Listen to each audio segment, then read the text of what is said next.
And friends, the more we study everything the Torah chose to disclose before Mount Sinai, the more I'm convinced that the main reason these early portions exist are for no other reason than to give an ethical basis for the commandments that will come later. And many probably think that this statement is obvious, but my friends, you'd be surprised how far we have stripped the later ethical commandments of any moral, sensical basis in the Jewish world today. No, don't get me wrong. I understand that later commandments do exist that one cannot directly tie into this earlier narrative, well, at least not in a simple manner. These are those commandments which are later categorized as chukim. Fine.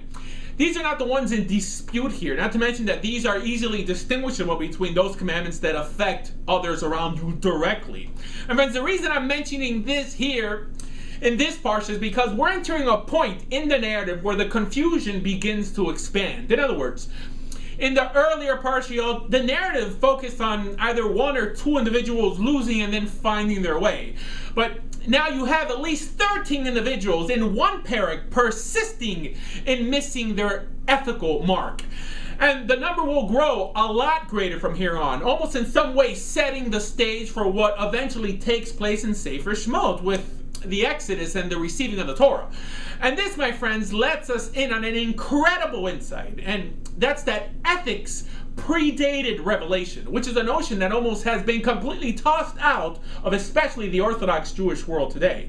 In other words, the modern Jewish notion of ethics, at least understood by many in the Orthodox world, is that revelation gave birth to obligations, and obligations gave birth to ethics. What do I mean? Well, I'm sure you've heard it many times that Jews must keep Torah and non-Jews must only keep the 7 laws.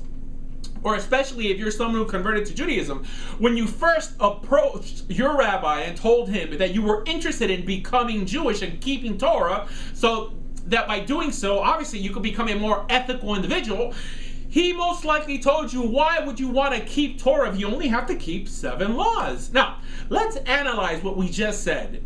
If the rabbi believed that ethics predated revelation and also obligation, and someone approached him and told him that the reason they want to become Jewish is to become more ethical, to become a better person, which is really the only reason why anyone should want to have a relationship with God, why then would the rabbi say, why would you want to do more when you can do less? That rabbi must obviously believe that it is your obligation which defines goodness and not the sake of goodness or ethics themselves. A notion that if applied virtually to any other scenario today could possibly lead to a very scary outcome. Equivalent to, let's say, a soldier ethically justifying committing atrocities just because he was told to do it. No, friends, revelation in regard to the revelation of God to humanity was only given to codify the ethical and not to establish it. For example, I'm sure we can all agree that murdering was wrong before the command was uttered on Mount Sinai. So the ethical notion of it being wrong to murder has always existed, and all the Almighty did was just codify it for our sake at Mount Sinai. And friends, the reason this idea must be understood before we can go any further is because this cycle of trial and error continues even in this parsha, because this parsha begins by describing Yosef, the son of Yaakov, being disliked by his brothers due to the favoritism that his father shows him, to the point that the text even describes Yosef dishonoring his own father because of it. Now, does any of this sound familiar? Because, friends, this was the same behavior that Yitzhak, Yaakov's father, showed Esav, which is why one could say that Yaakov was pushed to despise his brother. The same behavior that will eventually lead to Joseph's brothers dealing harshly with him also.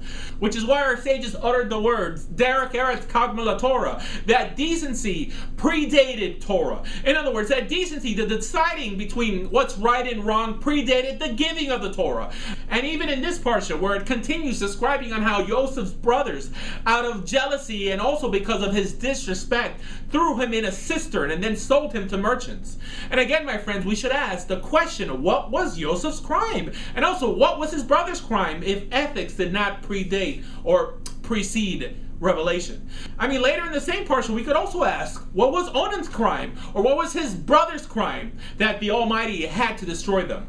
And better yet, how can sinful man ever be rewarded for following a good God if a sense of ethics did not predate God's instructions?